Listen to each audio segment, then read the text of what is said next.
कोई भी बात करूं, सबसे पहले ये गेम का हिस्सा है, हार हो जीत हो, हमें तुमसे प्यार है। ये बात मैं यहाँ पे बहुत वसूख के साथ कहना चाहता हूं और उसकी वजह यह है कि एक टफ कंपटीशन देखने को मिला। एशिया कप का 15वें एडिशन का दूसरा मैच पाकिस्तान वर्सेस इंडिया, जहां पे हमारी बहुत सारी उम्मीदें थी। मुझे लगता है वहीं पे हमारे खिलाड़ियों के मुसम्मम इरादे भी हमें नजर आए, जहां पे एक टफ कंपटीशन देखने को मिला।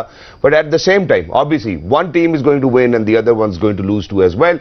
लेकिन कुछ हद तक जो मैं बता सकता हूं, उसके बाद हमारे जो सुपरस्टार्स हैं वही बताएंगे इसके बारे में ज्यादा कि हम कहां गलत हुए, कहां हमें करेक्शन की जरूरत है, कहां ट्वीक्स करने की जरूरत है। सबसे पहले मैं अपने बॉलिंग डिपार्टमेंट नसीम शाह को कंग्रेचुलेट करना चाहता हूं। You spearheaded the bowling attack even though that we were missing Shaheen Shah Afridi. आपने उनकी कमी महसूस होने नहीं दी। But then I think Nawaz को भी कंग्रेचुलेट करना चाहूंगा। नवाज, होता है, कोई मसला नहीं है। You were able to do what you were trying to do so as well, you achieved it so फार।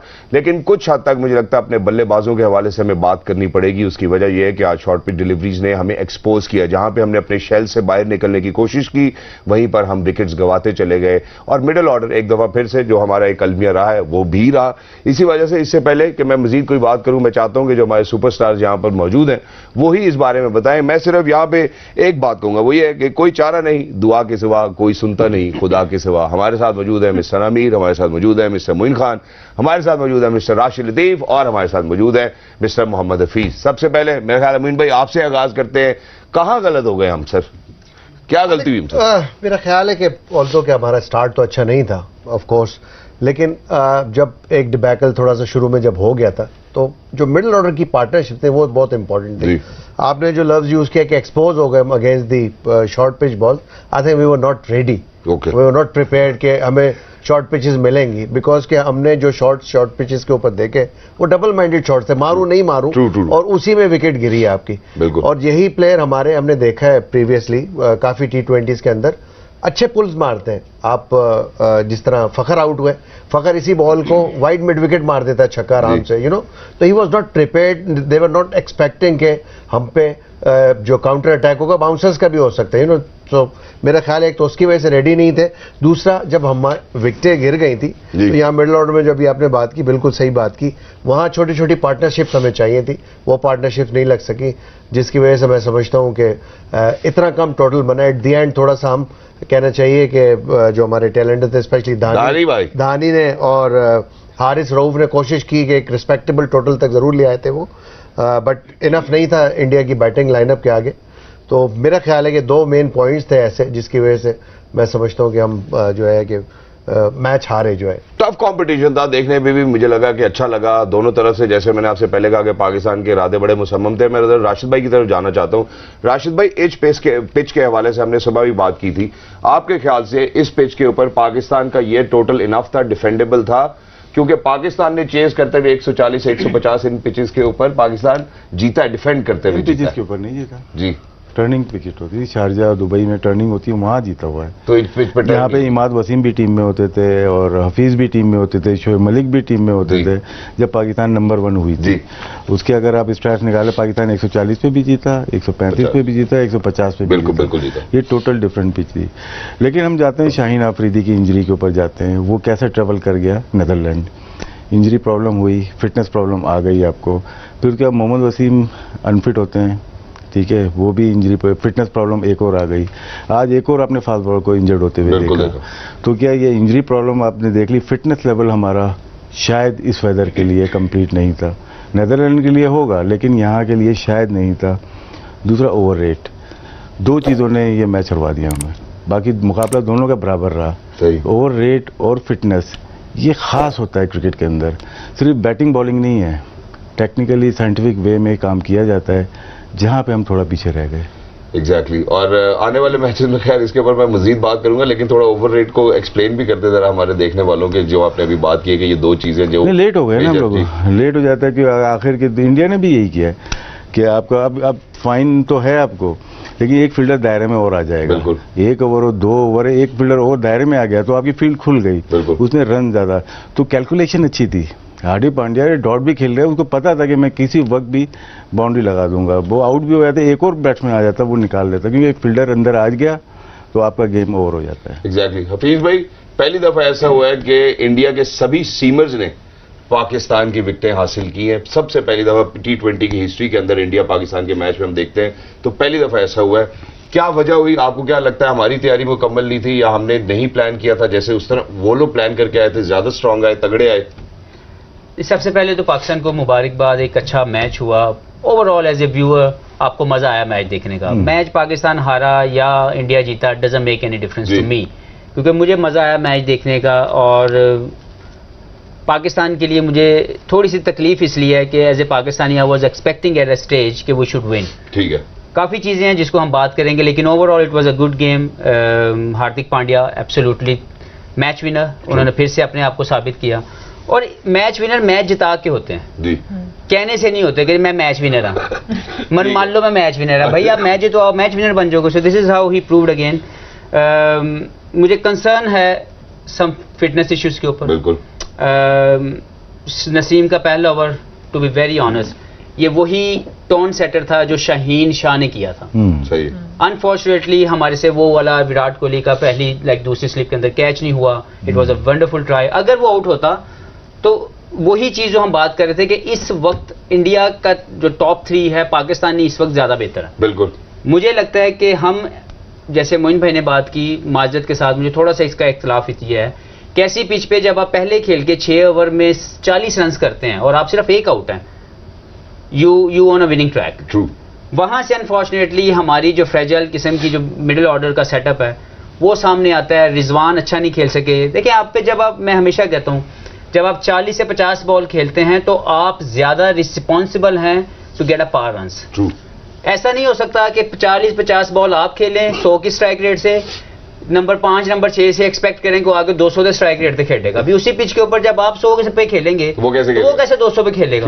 तो आई बिलीव कि कुछ चीजें सीखने की हैं। बैटिंग में पाकिस्तान 25 रन शॉर्ट थे। We could easily score like in a right way. अगर हम थोड़ा सा अपनी अप्रोच सही रखते, हम मैनेज करते उस सिचुएशन को, जो हमें लॉन्चिंग पैड मिल गया था, 170 हो सकता था। हमने नहीं किया, लेकिन फिर भी overall it was a wonderful game. Shadab की बॉलिंग देख के बहुत मजा आया। धानी बट स्वीट्स दा मुंडा, उसकी बॉलिंग देखने का मुझे बहुत मजा आया। And I am happy that he given up a chance rather than कि उन्हें बाहर बिठा के उन्हें बुढ़ा करा दो। बेहतर है उसको खिलाया गया, और उसको खिला के जिस तरीके से उसने एक बॉडी लैंग्वेज शो की है, हमें यही चाहिए as a fan, as a Pakistani. अगर आप लड़ रहे हैं, अगर आप दिखा रहे हैं कि you wanted to perform, you are hungry, we are happy to have it. Result हार या जीत will not make any difference. True. I think बड़ी खूबसूरत बात की। और धारी का जो स्पिरिट है वो देख के थोड़ा सा हमारे पास भी, यहाँ पे जब हम बैठे मैच देख रहे थे, हमारे स्पिरिट्स भी जरा अपलिफ्टिंग किस्म के हो गए थे, मोराल भी बढ़ गया था। सना की तरफ बढ़ना चाहता हूं। सना, वी वर फार बेटर भी नहीं कहूंगा, थोड़ा सा we were better after the first 10 overs too as well. हमने पहले 6 overs की इंपॉर्टेंस की बात की हुई। Pakistan was 68 for 2 and India was 62 for 3। Where did we go wrong? Your perspective. Definitely the middle order. आप मिडिल ऑर्डर में आपकी क्लम्प्स में विकेट्स गिरी, 2-3 इकट्ठी विकेट्स गिरी इफ्तिखार के बाद भी, और हमने कुछ शफल भी नहीं किया अपने बैटिंग ऑर्डर को। हमने शादाब की बात की कि चले वो फॉर्म में, उनको ऊपर कर लेते, या उसके बाद हमने देखा आसिफ अली ने भी जो मेरी शिकायत थी, शॉर्ट पिच। वही बात सब जो कर रहे हैं कि ये नहीं है कि ये खेल नहीं सकते, लेकिन शायद एक्सपेक्ट नहीं कर रहे थे। और उनकी तरफ से जो बहुत पॉजिटिव चीज थी कि उन्होंने शॉर्ट पिच कराई है, बाउंसेस कराए हैं, पर बड़े वेल डायरेक्टेड बाउंसेस थे। वो कोई वाइड बाउंसेस नहीं थे कि आप उसको कट कर सकते। वो राइट एग्जैक्टली जो उनकी फील्ड सेटिंग थी उसके मुताबिक उन्होंने बाउंसेस कराए। और धानी का आई थिंक धानी और Haris Rauf highest strike rate से खेले, कम बॉल्स खेले, पर सबसे ज्यादा नीचे। वहां से भी मोमेंटम पाकिस्तान की तरफ शिफ्ट हुआ है, क्योंकि जो हम बैटिंग में खराबी कर चुके थे, उसके बाद ये जो आखिरी पार्टनरशिप है और शाहनवाज धानी के जो 16 रन है, वहां से भी एक बहुत एनर्जी पाकिस्तान टीम के अंदर आई, जिसको कंटिन्यू किया फिर नसीम शाह ने, जिस पहले ओवर की हम बात कर रहे हैं। क्योंकि T20 क्रिकेट के अंदर ये आखिरी ओवर्स का मोमेंटम बड़ा इंपॉर्टेंट होता है। वो शाहनवाज धानी हमारी बैटिंग से आ गया, बट उनको अगर आप देखें तो उनका एक ट्रम्प कार्ड रविंद्र जडेजा को जो उन्होंने ऊपर किया है, जिस वक्त हमारे पास लेग स्पिनर्स और तकलीफ है उसको स्कोर करने। आपको तकलीफ जरूर हो। मैं सिर्फ ये समझता हूँ कि उस मौके पे जहाँ पे 10 ओवर में 60 रन थे, Babar should have think out of the Fast box. bowler, वहाँ पे कोई एक आध सीमर लाते वहाँ पे वापस। इफ्तिखार से एक आध ओवर करवाने की जरूरत थी, क्योंकि हमेशा हमने देखा है कि लेफ्ट हैंडर के अगेंस्ट ऑफ स्पिनर की सक्सेस रेट बढ़ जाती है। और खास तौर पे आप जैसा ऑफ स्पिनर बाहर बैठे हो तो उसको और ज्यादा मुझे लगेगा। थोड़ी अंदर से तकलीफ हो रही है कि उसने 35 रन करके हमें जो है ना। अच्छा, और ये सिर्फ हफीज भाई को नहीं, हमारे साथ जितने भी लोग मौजूद थे वो यही कहते हैं यार जडेजा कम से कम ना मैच जितवाए, बाकी सब है कोई मसला नहीं। जडेजा की फर्स्ट क्लास में 3 ट्रिपल सेंचुरीज हैं जी, फर्स्ट क्लास में जी। जी। फिर तो प्लेयर है कहने का मतलब ये है। आई डोंट नो क्यों एक्सपेक्ट नहीं करते, but हफीज जो बॉलिंग करते हैं लेफ्ट हैंडर के लिए डेंजरस है। बिल्कुल ठीक है, कोई भी लेफ्ट हैंडर, गेल जैसे को आउट होते हुए देखा आपने, जितने भी लेफ्ट हैंडर हैं ये पहले दूसरे ओवर में ही ले जाते थे, लेकिन जडेजा एक्स्ट्रा ऑर्डिनरी प्लेयर है। Amazing यहाँ पे देखें, कप्तानी देखें, अगर रोहित शर्मा की देखते हैं, 6 बॉलर ने 3 विकेट लिए हैं, पिच को इस्तेमाल किया। जडेजा से 2 ओवर कराए, उन्होंने 11 रन दिए 5.5 से। बिल्कुल। तो छठा बॉलर कौन है आपका? इफ्तिखार भी था हमारे पास। नहीं, है ही नहीं, इस पिच का है ही नहीं कोई। नहीं, इस पिच का नहीं, बट बात यह है कि आपने एज एन ऑलराउंडर ही खिलाया होगा। नहीं, मैं इसलिए कह रहा हूँ, कुछ दिल को आपने खिलाया, पीएसएल में उन्होंने इतनी जबरदस्त बॉलिंग की थी। अगर आप इनकी देखिए, प्योर पहले- बैट्समैन के ऊपर लेके जाते मोइन भाई तो पहले मेरा नहीं ख्याल है। बिल्कुल पहले वो 2 as a over pure Shadab batsman आते के, हैं पहले 2 ओवर शादाब के, पहले 2 ओवर नमाज के, उन्होंने बता दिया कि इस पिच के अंदर थोड़ा बहुत है स्पिनर के लिए, और वो अंडर प्रेशर थे।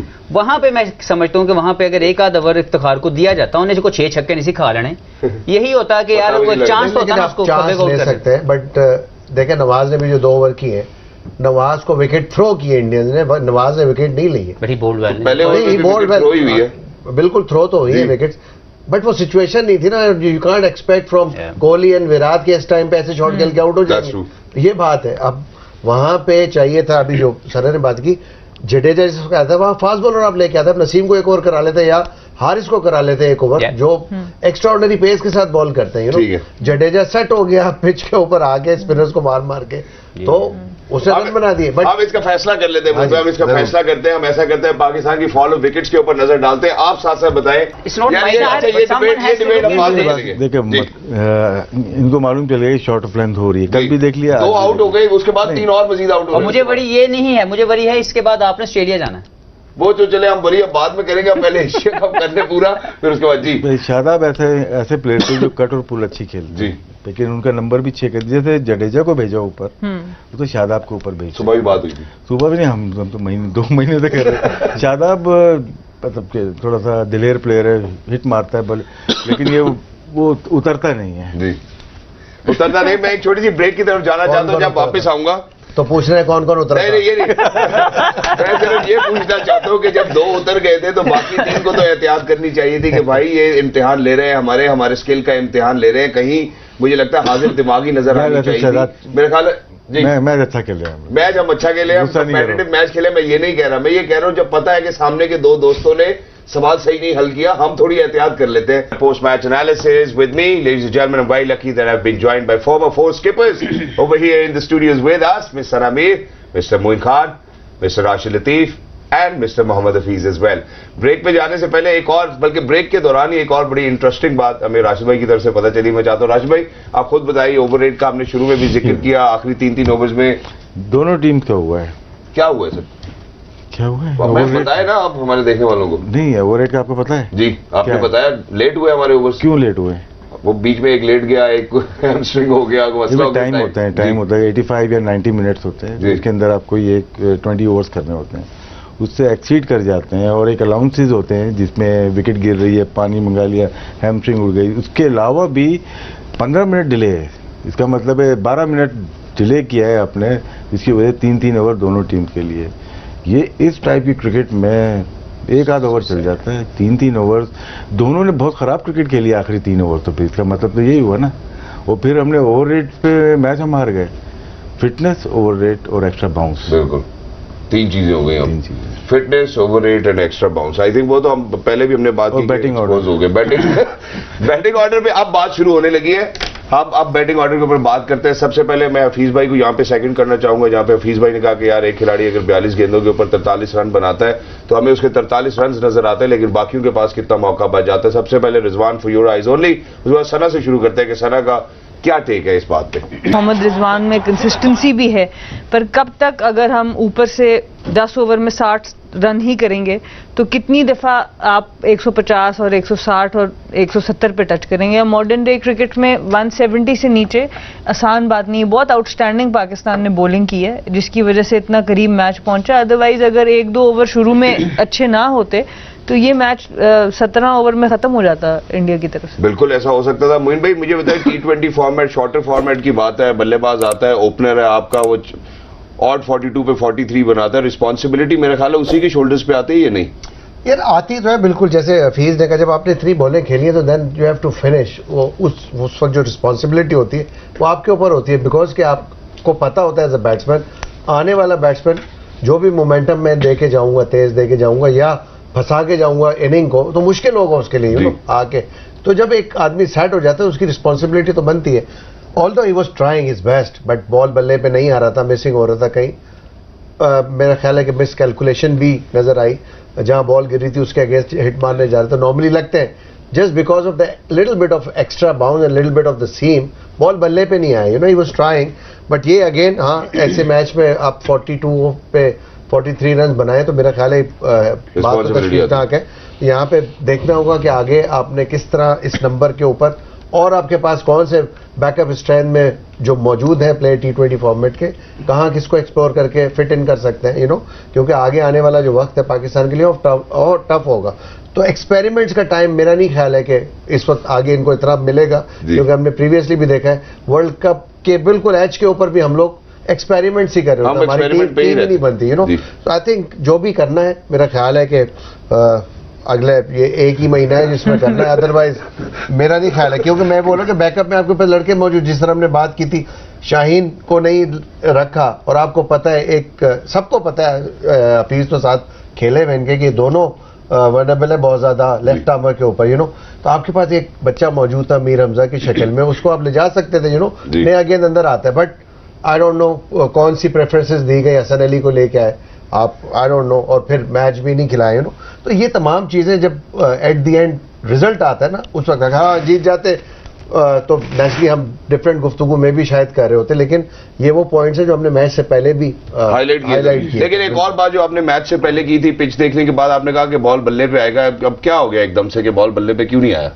मैं बताऊं या राशिद भाई? मैं राशिद भाई के लिए मुख्तलिफ सवाल है मेरे पास, ये क्योंकि आपने कहा था तो मैं आपसे पूछना नहीं, बॉल मेरा ख्याल है बॉल तो आया है बैट के ऊपर, लेकिन जो बैट्समैन ने, हमारा बल्ला नहीं आया। नहीं, मेरा ख्याल है कि हमने रॉन्ग सिलेक्शंस किए, वी वर नॉट प्रिपेयर्ड, हम क्लैरिटी माइंड में नजर नहीं आई, डबल माइंडेड थे जहां पे विकेटें गंवाई हमने। अदरवाइज 147 तक तो आप ले गए, इट मींस ये जैसे हफीज ने कहा ये 25 रन शॉर्ट थे, तो एक अच्छी T20 पिच थी, ऐसा नहीं था कि अनप्लेबल पिच हो गई कि बॉल बल्ले पे आ ही नहीं रहा, तो मेरा ख्याल है कि पिच वाज गुड। इतनी ऐसी पिच नहीं थी अनप्लेबल या ऐसी पिच हमने कभी देखी ना T20 में। मेरा ख्याल इट वाज दोनों के लिए हम खेल नहीं पाए, दोनों टीमें खेल नहीं पाई। बाद में भी बॉल सीम हो रहा था, हमने जब बॉल की उस वक्त भी गेंद तो हिला है, लेकिन उन्होंने भी रन तो कर दिए ना। एग्जैक्टली, रन उन्होंने बिल्कुल किया। अब जो राशिद भाई आपके लिए मेरे पास सवाल है वो ये है, हम अपने मिडिल ऑर्डर को लेकर बहुत ज्यादा दफा हमने बात की है, मैंने आपके साथ जितनी दफा हम प्रोग्राम पे बैठे हैं आज तक हम कोई एक फाइनल शेप हमारे पास नहीं आई अपने मिडिल ऑर्डर की। उसमें हम फखर की बात करें, इफ्तिखार की बात करें, खुशदिल की बात करें, मैं आसिफ की बात करना चाहता हूं, हर दफा वही सेम शॉट, सेम जगह पे कैच आउट, क्या हो क्या रहा है? मैं सीरियसली जानना चाहता हूं। वही लड़के आते हैं फिर चले जाते हैं, फिर आ जाते हैं, वो फील्डर वहीं खड़ा करते हैं जहां से शॉट, वो जाहिर सी बात है वो सेटअप करते हैं फिर उसको। पहले रिजवान का सवाल चल रहा था, रिजवान का ये कि उनका जो खेलने का स्टाइल है यही है, ये पिच थोड़ी सी बैट के ऊपर बॉल तो जैसे मोइन ने कहा आ रही थी, लेकिन थोड़ा अंदर की तरफ लग रही थी, क्या मतलब कि एक्स्ट्रा बाउंस नजर आ रहा है उसके ऊपर। वो 15वें ओवर की पहली बॉल पे आउट हुए, 96 स्कोर था। अमूमन अगर PSL अगर देखते हैं ना, कैलकुलेशन करें तो 14 से 15 ओवर में 100 बनते हैं वहां पे। उस लिहाज से आपकी विकेटें गिरना शुरू हुई, 6 विकेटें उसके बाद गिर गई, तो उसने अपना काम किया, लेकिन उनको स्पेस नहीं मिली उसके बाद, क्योंकि उसी ओवर में खुशदिल शाह भी आउट हो गए। खुशदिल शाह के बाद फौरन आतिफ अली आउट हुए, नवाज आउट हुए, शादाब आउट हुए, फिर नसीम आउट हो गए। तो 6 जो विकेट गिरी हैं आपकी लास्ट 5 ओवर्स में, 30 बॉलों में 6 विकेट गिर रही हैं, तो मैं ब्लेम रिजवान को नहीं करूंगा। रिजवान और बाबर दो ऐसे प्लेयर हैं जो कि रिजवान छोटे पाँव से खेलते हैं, जिसकी वजह से रन करते हैं, वो बाबर वेट करते हैं बॉल का और वो इस वजह से ज्यादा रन करते हैं। और हार्दिक पांड्या का देखिएगा, फ्रंट फुट पे गए ही नहीं वो, तो ये पिच थी असिस्ट करने वाली, बॉल का वेट करने वाली, कट पे रहेंगे या स्पिनर्स को आप बैक फुट पे आके मिड विकेट मारेंगे जिस तरह हार्दिक पांड्या ने खेला। मेरे ख्याल से थोड़ा सा टैक्टिकल मिस्टेक्स हुई हैं। हमारे बैटर्स आगे की तरफ खेल रहे हैं, उनके जो अपर साइड थी वो आगे की तरफ थी, तो वो एक्स्ट्रा बाउंस की वजह से थोड़ा सा इश्यू जरूर आया। लेकिन जहां तक रिजवान का देखते हैं 14.1 ओवर में 96 for 4, चौथी विकेट गिरी है ये। उसके बाद देखें ट्रेल गिर गई पूरी, डोमिनो इफेक्ट जिसके Yes, बाद yes. आप जरा मिडिल ऑर्डर वाली बात भी उसकी गिरा दी है मैंने सर। मैं यही तो कह रहा हूँ, ये आज तक सेट क्यों नहीं कर पाए हम? आप सारे फॉर्मर स्किपर्स बैठे हुए, क्यों नहीं सेट हुआ ये आज तक? नहीं देखिए, उसमें मैं सिर्फ यही कहूंगा कि जो प्लेयर मिडिल ऑर्डर के अंदर इंतजार कर रहे थे पिछले 2-4 सालों में, जिनकी बातें की जा रही थी True. कि मोहम्मद हफीज और शुएब 40 साल के हो गए हैं, छोड़ के चले जाएं, I am happily done with my cricket, मैंने जो कर सका किया। खुद announce किया लेकिन जो 4 साल 5 साल से बच्चे या लड़के या हमारे वो लोग जो बाहर बैठ के इंतजार कर रहे थे, जब उनको मौका मिले और वो ना अपनी परफॉर्मेंस लेके आए, तो देयर समथिंग रॉन्ग। बिल्कुल। और मुझे सबसे बड़ा इशू ये है कि जब कोई लड़का बाहर होता है और दोबारा जब वो वापस आता है, तो उसकी जो रेक्टिफाई होनी चाहिए इश्यूज जिसके ऊपर वो बाहर हुआ है, वो कंसिडर नहीं किया जाता। जैसे अभी स्ट्रेंज सिलेक्शन है हसन अली को लेके, he is a wonderful bowler, लेकिन जिस तरह उनको बाहर किया गया ये कह के कि जी हम चाहते हैं वो मेंटली थोड़ा रेस्ट करें, थोड़ा अपने आप को रीगैदर करें, फिर वापस आएं, ऐसी कड़ी शय उन्हें घर बैठ के सेट कर ली थी विदाउट प्लेइंग अ गेम, कि उसको 4 दिन या हफ्ते के बाद आपने दोबारा ले लिया। उसकी प्लेइंग की मेरा- अप्रूवल नहीं मिली शायद, मुझे डाउट है। जब पहुंचे उसके बाद उसके परमिशन मिलती है आपको एक प्लेइंग 11 के लिए जब देखिए, इंजरी हमारा एक प्लेयर है, उसने पाकिस्तान के सिस्टम को बीट किया, कामरान गुलाम की मैं बात कर रहा हूं। सही, उसने पाकिस्तान के लिए सबसे ज्यादा रन्स किए, हम उसको कंसिडर ही नहीं करते, ना वनडे में, ना T20 में, ना टेस्ट में। बिल्कुल। जो आपके सिस्टम को बीट कर रहा है वो चंगा नहीं गा, और जो फर्स्ट क्लास के अंदर खेलते नहीं वो चंगा हो गया। सो आई डोंट अंडरस्टैंड दिस। मुझे ये लगता है कि हमें अपने सिस्टम बीटर्स को, जो हमारे प्रोवाइडेड मैचेस हैं, जो उसमें बीट करे, जो उसको परफॉर्म करे, हम इसको रिस्पेक्ट देने की जरूरत है। जी। तो मुझे लगता है कि हमें जरूर सोचना पड़ेगा कि हम मिडिल ऑर्डर के अंदर चाहते क्या हैं। हम शीदा चाहते हैं कि जो चल गया तो उस दिन पता नहीं है कर देगा, या वी नीड समवन जिसके ऊपर हम बैंक कर सकें कि if he is there he is gonna perform. या फिर हमारा माइंडसेट ये है, यार ये मार लेता है, ठीक है, रख लो, कोई मसला नहीं है। ये भी हमारा माइंडसेट है। हार्ड आपने मुझसे सोल्यूशन मांगा कि सोल्यूशन क्या है। सोल्यूशन ये है कि अगर आपके पास प्रूवन प्लेयर्स मौजूद हैं जो सिस्टम को बीट कर रहे हैं, जो सिस्टम में टॉप कर रहे हैं, हमें उनको रिस्पेक्ट करने की जरूरत है। अगर हम उनको लेके आएंगे they will perform better. Exactly. इसमें एक सिलेक्शन में एक वीक लिंक नजर आ रहा है कि ऐसी पिच मिल जाए तो ऑलराउंडर पेस बॉलर कौन था आपके पास? राणा साहब, मेरे ख्याल है फिर राणा साहब को ले आते हैं, वो बॉलिंग भी ठीक कर लेते हैं, वक्त पर बैटिंग भी कर लेते हैं। ऐसी पिचेस के ऊपर आपको, शायद ये मेरी ऑब्जर्वेशन है, मे भी ज्यादातर गलती होती है, यहाँ पे होना चाहिए था। ये तो आपकी मॉडर्निटी है। अगर ना यहाँ पे अगर स्पिनर, 2 स्पिनर ऑलराउंडर खेल रहे हैं, जडेजा 2 ओवर कर रहा है, वन ऑफ द ग्रेट में आता है वो बॉलिंग में, लेकिन वो 2 ओवर कर रहा है, तो यहाँ पे मैं ये समझता हूँ कि एक पेसर होना चाहिए था। जैसे हार्दिक पांड्या 2-3 ओवर करता है, 4 ओवर कम अब फिटनेस के बाद शुरू किए उन्होंने, लेकिन यहाँ पे मे भी 16 में होना चाहिए था या 15 में, जो भी टीम है उसमें होना मैं चाहिए एक और बात करना चाहता हूँ, फिटनेस प्लेयर रिस्पॉन्सिबिलिटी है, सेल्फ रिस्पॉन्सिबिलिटी है। राशिद भाई ने सारी क्रिकेट खेली, मोइन भाई ने खेली, मैंने जितनी खेली, सना ने अपने लेवल के ऊपर जितनी माशाल्लाह पाकिस्तान की सर्विसेज की, हर एक इंडिविजुअल रिस्पॉन्सिबल है अपनी फिटनेस का। ठीक है। उसको किसी पे ब्लेम कर देना, जी ट्रेनर दे उत्ते गुस्सा कर लो, वो फिजियो अच्छा नहीं है, एवरीवन इज वर्किंग वेल। मेरी रिस्पॉन्सिबिलिटी है how I look after my self, how I train my self. एक मुझे नसीम के ऊपर सबसे बड़ी तकलीफ ये है कि हजी वो 19 साल का होया नहीं, 5 बारी इंजर्ड हो गया। So it's not right, there is something wrong with him, maybe self management, he needs to understand. हम कब तक ब्लेम करेंगे सिस्टम को कि जी सिस्टम उसकी लुक आफ्टर नहीं कर रहा? भाई तो पहले अपनी लुक आफ्टर खुद तो कर। बिल्कुल। अगर कोई बंदा 40 साल की उम्र में, 35 साल की उम्र में, 30 साल की उम्र में भी फिट है और वो खेल रहा है, हमें वो पसंद नहीं है। जो 19 साल में फिट फिर 19 साल देगा, 2 को 4 ओवर होंगे नहीं पे। ठीक है, आप something wrong. The points taken, the points taken. Naseem Shah का, नसीम जल्दी में हूँ। नहीं जल्दी में नहीं। नसीम शाह का थोड़ा ये है कि जब अंडर 19 से आए, इनका एक्शन मिक्स था, इनको फिर साइड ऑन कराया गया है। अगर फुटेज देखते हैं अंडर 16 में, ये बिल्कुल वेस्ले हॉल टाइप के बॉलर थे, और जिसने भी काम किया है बड़ा परफेक्टली किया है। एनसीए में हुआ है, प्राइवेट हुआ है, इनका एक्शन बहुत अच्छा किया, मॉडिफाई किया, लेकिन उनका टाइम होता है। 6 महीने तक बड़ी क्रिकेट नहीं खेलनी है आपको, वो बीच में ही खेलने आ गए, वो बीच में ही पाकिस्तान के लिए नुमाइंदगी की और वहीं पे 1 फिट हो गए। बिल्कुल। एक टाइम, सर्टेन टाइम होता है कि एक्शन मॉडिफाई के बाद 6 मंथ आपको बॉलिंग करनी है, कहीं पे भी एनसीए में करें या क्लब क्रिकेट खेलें, ये टू अर्ली आ गए। तो वही चीज़ इनकी चल रही है और ये चलती रहेगी। मोहम्मद शमी को मैंने देखा, 1-2 बॉलर, और ये 22-23 साल की उम्र तक ये इंजरी चलती है, क्योंकि आपको थोड़े बॉडी के स्ट्रक्चर चेंज होता है। रिटायर ना हो जाए उस तो पहले तुसी 32 साल की उम्र से लगे अच्छा, 20 साल टपया नहीं। मैं इसी बात को आगे बढ़ाता हूँ। मोइन भाई, आपकी तरफ बढ़ता हूँ। जैसे उन्होंने नसीम की बात की, उन्होंने कहा ये है, देखिए ये तकलीफ सब क्रिकेट देखने वालों को भी है। शोएब मलिक अगर फिट थे उनको खेल लेना चाहिए, अगर हम वहाब को कंसिडर कर सकते थे उनको बुला लेना चाहिए था, एक्सपीरियंस भी होता हमारे पास। साथ ही साथ मुझे लगता है साथ ही साथ हम फिटनेस की भी बात करते। नसीम को मैं इसलिए नहीं ब्लेम कर सकता, मैं 19 साल का 20 साल का हूँ, मुझे मौका मिले पाकिस्तान खेलने के लिए, मेरी कमर टूटी भी हो तो मैं कहूँगा हाँ भाई मैं हाजिर हूँ, मैं खेलूंगा, क्यों नहीं, मैं उस अपॉर्चुनिटी का फायदा उठाऊंगा। अब जो मिडिल ऑर्डर से हमारी बात शुरू हुई, जो हम बॉलिंग तक आ गए, और मुझे लगता है कि बॉलर्स ने फिर भी प्रेफरेबली बेहतर परफॉर्म किया। इंडिया को तगड़ी उन्होंने चोट पहुंचाई। क्या हमारे मिडिल ऑर्डर का क्या सोल्यूशन है मोइन भाई, आप क्या सोल्यूशन देते हैं? लड़के आ रहे जा रहे, सोल्यूशन जो दिया है वो अच्छा दिया है। बात यह है कि जब आप किसी को ड्रॉप करते हैं और उसको, जैसे हसन अली वापस टीम में आ गया जी, कभी आप इफ्तिखार को ड्रॉप कर होते हैं, कोई दिल को ड्रॉप कर हो, तो फिर थोड़े दिनों बाद वापस आ जाते हैं। इन द मीन टाइम कोई जब आप ड्रॉप करते हैं तो रेक्टिफाई तो करें ना, ये प्रॉब्लम है, इस पे काम किया जाए।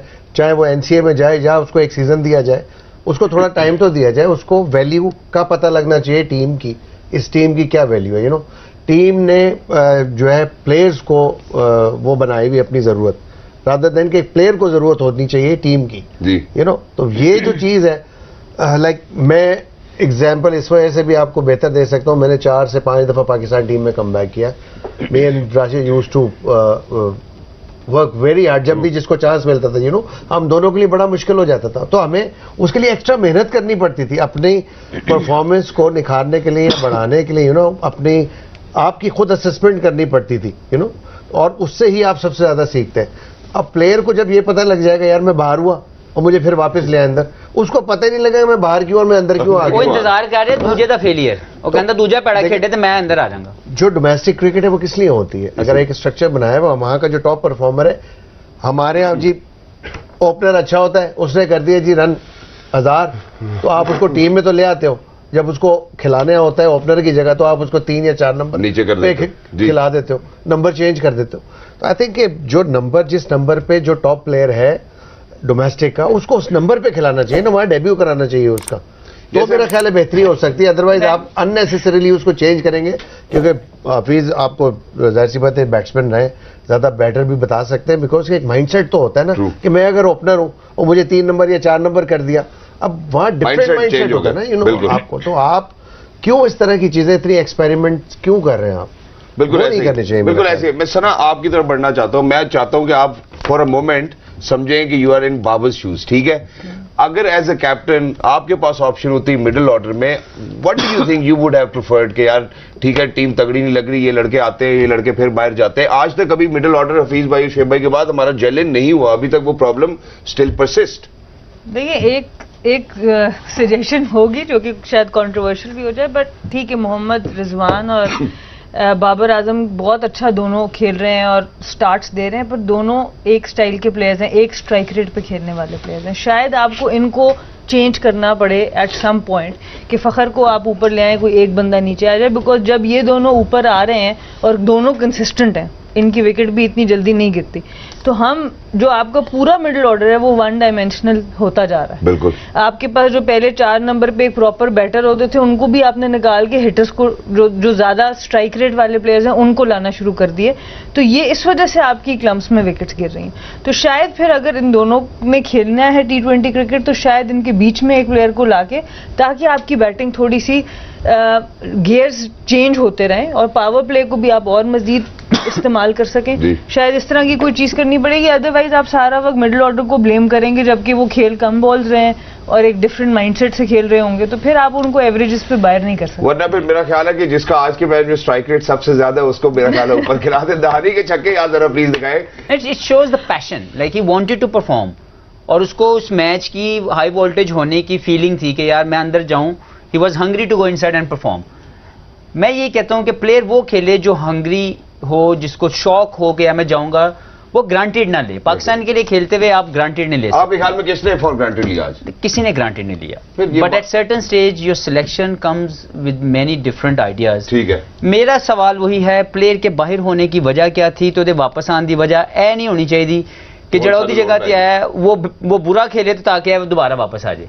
तो ये जो चेयर है ना, म्यूजिकल चेयर, ये बंद होनी चाहिए। फेयर चांस कितने मैचेस का होना चाहिए? चले फिर ये बताइए यार, ये फेयर चांस दिया था इसको, आप इसकी बारी दोबारा बनती देखिए, नहीं। मैं हमेशा मानता हूं कि दरवाजे बंद कर दिए। नहीं, दरवाजे बंद कभी नहीं होते।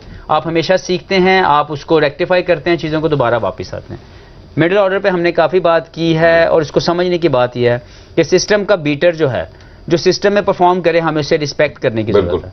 हम पहले ही सोच लेते हैं कि चंगानी का नंबर 1। दूसरी जो चीज है, मैं जाती तौर पर समझता हूं हमें इंडिया की बैटिंग को भी थोड़ा डिस्कस करना चाहिए, और मेरे ख्याल में इंडियन बैटिंग फर्स्ट 3 जो है वो अभी भी अच्छी नहीं खेल रही। रोहित शर्मा की जो फॉर्म आईपीएल में बुरी चल रही थी, T20 फॉर्मेट में वो यहां पे भी लीड कर रहे हैं, और अभी तक वो उससे बाहर नहीं आए। विराट कोहली का अगर मैं अभी भी खेलता हुआ देखूं, he still not the same Virat Kohli जो हम देखा हुआ। हम दिखाएं आपको जरा, हम दिखाते भी हैं। 7 मैच में 170 नहीं किया, गलतियां अपनी हैं जी, लेकिन अगर 170 रन होते और जिस तरह का एटीट्यूड बॉलर्स ने दिखाया, पाकिस्तान का ये मैच जीतना जो था वो ज्यादा चांसेस होते। लेकिन आगे जाने की जरूरत है, पाकिस्तान को अपना हेड अप करने की जरूरत है। फिटनेस इश्यूज हैं, और अगर ये इश्यूज हैं तो किसी को मत खिलाया जाए। अगर को 50-50 है उसको ना खिलाओ। 100% फिट देखें, धानी को हम सोच रहे थे कि ना खिलाएं, वो 100% फिट था, हंगरी था, उसने परफॉर्म किया। बिल्कुल किया। बैटिंग में भी उसने पैशन शो किया, और जब वो बॉलिंग करने आया तो हमें उसकी बॉलिंग के अंदर वो शार्पनेस नजर आई। बिल्कुल नजर आई। तो हम किसी के मुतालिक भी जजमेंटल ना हो। पाकिस्तान की रिप्रेजेंटेशन जो भी करने गया हुआ है उसको पूरा मौका मिलना चाहिए। एग्जैक्टली। अब राशिद भाई आपकी तरफ बढ़ता हूँ। अब अगर हम इंडियन मिडिल ऑर्डर के ऊपर जरा एक नजर डालते हैं, रविंद्र जडेजा, हम सूर्य कुमार यादव की बात करते हैं, हार्दिक पांड्या की बात करते हैं, ऐसे तगड़े खिलाड़ी वो अपने मिडिल ऑर्डर में खिला रहे हैं कि जहां पे गिरते गिरते हार्दिक पांड्या डिफरेंस है, बिल्कुल है वर्ल्ड क्रिकेट का। ये जो सूर्य कुमार यादव, ये ऐसे प्लेयर हैं जो कि डिफरेंट क्रिएट कर चुके हैं। बिल्कुल। और हार्दिक पांड्या लास्ट 1 ईयर से जो परफॉर्म कर रहा है, और उनको प्रॉब्लम तो है उनकी। हम अब इंडिया की बैटिंग देखें या कोई फर्क नजर नहीं आएगा। बिल्कुल। ठीक है, 40 बॉलें हमने डॉट खेली, 37 उन्होंने भी खेली, बाउंड्री भी लगा लें, कितना फर्क है। इनकी चौके उन्होंने लगाए 17, हमने 16 लगा दिए, कोई फर्क तो है ही नहीं। बिल्कुल छक्के उन्होंने 5, हमने 4, ऐसी इसी तरह से कुछ हुआ है ना। तो फर्क कहाँ पे आया? फर्क तो दोनों टीमों का नहीं, दोनों टीमें खराब क्रिकेट खेल रही हैं। सर फर्क सिर्फ ये है कि हमारे मिडिल ऑर्डर ने 49 बनाए, उनके मिडिल ऑर्डर ने 110 आपको इस दफा ये बोल सकते हैं कि कराची टेस्ट रिजवान और किसने बचाया? बाबर ने बचाया। कैंडी में भी जो लास्ट टेस्ट मैच, पहला टेस्ट मैच हुआ, बाबर ने बचाया। हर जगह दोनों के नाम आते हैं शाहीन के साथ। आज बाबर आउट हुआ है, शाहीन नहीं खेला, ये डिफरेंस था पाकिस्तान टीम का। पूरी मिडिल ऑर्डर को बचाते हुए आया है, बाबर आजम बचाता हुआ है। बाबर आउट हो गया, रिजवान थोड़ा स्लो खेला, तो इसकी वजह से हम मैच हार गए। अगर दोनों खेलते हैं तो ये कब तक बचाएंगे? यही बात है ना सर, ये कब तक बचाएंगे? वो तो जब तक ये बचाएंगे तब तक मिडिल ऑर्डर यही चलेगा। यस। लेकिन इसमें सना ने बहुत अच्छी बात की थी, मैं उसको सेकंड करूंगा कि इनको अपना स्टाइल ऑफ प्ले थोड़ा सा सेटल करना पड़ेगा। They are wonderful player of Pakistan, बहुत कंसिस्टेंट हैं, लेकिन ऐसा नहीं हो सकता कि आप उसी जोन में रहें कि हमने पहले 10 ओवर में 60 और 70 के दरमियान में रहना। ठीक बात है। Why not if the pitch like par run अगर 180 हैं तो आप भी 10 में 90 करें, ताकि मिडिल ऑर्डर के पास भी इवन चांस हो। हम क्यों ये सोचते हैं कि हम 10 में 60 करेंगे, हम 10 में 65 करेंगे, और आखिरी 10 के अंदर हम अपने मिडिल ऑर्डर को ये ब्लेम करना शुरू कर दें कि जी आपने 10 में 100 नहीं किया इसलिए हम मैच हार गए। It doesn't work. तो आई थिंक सना की बिल्कुल ठीक बात है। हमारे टॉप ऑर्डर को ये सोचना पड़ेगा कि अगर वो 40 से 50 बॉल्स खेलें तो उनको डिफरेंस क्रिएट करना पड़ेगा विद दिस स्ट्राइक रेट। आप 15 बॉलों पे 15 कर सकते हैं, 40 बॉलों पे 40 करके आप मैच को हरवा। 149 पार स्कोर था जी, 148। That's it. Yes. अच्छा, अब मैं जरा मोइन भाई से एक ये सवाल पूछना चाहता हूँ, जो राशिद भाई ने बात की, make sense, you know, it is obvious for all of us too as well कि अगर बाबर रिजवान स्कोर करते हैं 12वां या 13वां 14वें ओवर तक उनकी पार्टनरशिप चलती है, उसके बाद मिडिल ऑर्डर यूजुअली एक्सपोज नहीं होता है, 2-3 और बल्लेबाज आते हैं, उनको बारी का मौका मिलता है, खेल के चले जाते हैं। अब आज एक ऐसा मौका था कि एक्सपोज हो गए, बाबर को जाना पड़ गया, वापस हो गई, हमें शॉर्ट पिच के ऊपर डिफिकल्टी हुई, लेकिन ये मिडिल ऑर्डर नहीं चल रहा। मोइन भाई ये बात यही मसला मसाइल है। फिर आप उस नंबर के बेस्ट प्लेयर्स रखे ना टीम के अंदर, कौन हो सकते हैं? आप वेट कर रहे हैं जी कि बाबर और रिजवान रन बस। करे ही हाँ जी। करेंगे। यार ये क्रिकेट है या स्पोर्ट्स है, इसमें अनसर्टेनिटी होती है। You can't I mean predict कि नहीं ये करे ही करेगा रन, यू नो। अच्छी बुरी फॉर्म प्लेयर के साथ लगी हुई है, यू नो। तो आप बेस्ट प्लेयर अपने लेके आए, जैसे शोएब मलिक खेल रहा था, अभी तक शोएब मलिक खेल रहा है, लास्ट केपीएल में भी उसने इतनी एज अ मिडिल ऑर्डर बिल्कुल 40 बनाए अभी केपीएल में उन्होंने। शर्जील बहुत आउटस्टैंडिंग खेल रहा है। अब अच्छा बात यह है कि मेन इनिशिएटिव लेने वाला तो मैं समझता हूँ कप्तान होना चाहिए। True. कप्तान, अगर कप्तान सही टीम मांग रहा है, सही लड़का मांग रहा है, तो चीफ सेलेक्टर का काम है उसको सपोर्ट करे, बिल्कुल जी। उसके इंटेंट तो चेक करें ना कि भाई वो लॉजिक से अगर कोई बंदा मांग रहा है तो आप उसको दें, और अगर उसकी लॉजिक ठीक नहीं है तो आप इंटरवीन करें, आप बोले कि नहीं ये बंदा नहीं, ये ज्यादा जरूरी है बंदा। तो आई डोंट नो कि टीम सेलेक्ट कहाँ हो रही है, कौन कर रहा है, किसके पास ये अथॉरिटी, ये इंपॉर्टेंट मैटर है बहुत ज्यादा। बिकॉज मैं समझता हूं कि बाबर को चाहिए 100% इंटरवीन करे, because he is leading from the front as a captain, so he should be I mean 100% clear in his head कि जो लोग मैं चाहता हूं वो टीम में खेलें ठीक है। For the better results of Pakistan, you know. ऐसा नहीं होना चाहिए जैसे प्रीवियसली भी होता रहा है, दोस्तियां यारियां निभाई जाती हैं, यू नो, और बहुत से अभी ऐसे भी हसन अली को लेके यही बात की जाती है। बात की मैं बोल रहा हूँ ना, ये होती है ना, मतलब क्यों होती है, क्यों निकलती है बात ये है कि आप अगर कप्तान मांग रहे हैं हसन अली को तो आप उससे आर्ग्यू करें, हसन अली वाकई उस जगह डिजर्व करता है, उस वक्त नहीं करता तो आप उसको लॉजिक से समझाएं उसको कि तुम ये नहीं ये प्लेयर लो, ये डोमेस्टिक में अच्छा परफॉर्म करा, ये प्लीज। इसमें बात हो रही है यहाँ का ज्यादा हाई स्कोरिंग नहीं होता, यहाँ टेक्निकल साउंड चाहिए, थोड़ा एक्सपीरियंस चाहिए। हफीज नहीं खेल रहे, शोएब मलिक खेल रहे हैं, सरफराज खेल रहे हैं, ये दो ऐसे बैट्समैन हैं जो कि मिडिल में आपको सपोर्ट कर सकते हैं। बहुत जगह आपने देखा, अभी दिनेश कार्तिक का इंक्लूजन आपके सामने है, परफॉर्मेंस के ऊपर है, किस नंबर पे वो खेलता है। ऋषभ पंत जैसे प्लेयर को उन्होंने ड्रॉप करके लेके आए। ये बात हम अभी नहीं कर रहे कि मैच हार गए हैं, हम ये इससे पहले भी करते हुए आए हैं। स्पेशली जब टीम अनाउंस हुई थी तो हमने क्वेश्चन किया था, हैदर अली के ऊपर किया था। हैदर अली लास्ट टीम में था, मैच नहीं खेले थे, वो ये टीम के साथ गए हुए थे। खेला कौन था? हफीज खेल रहे थे और शोएब मलिक खेल रहे थे।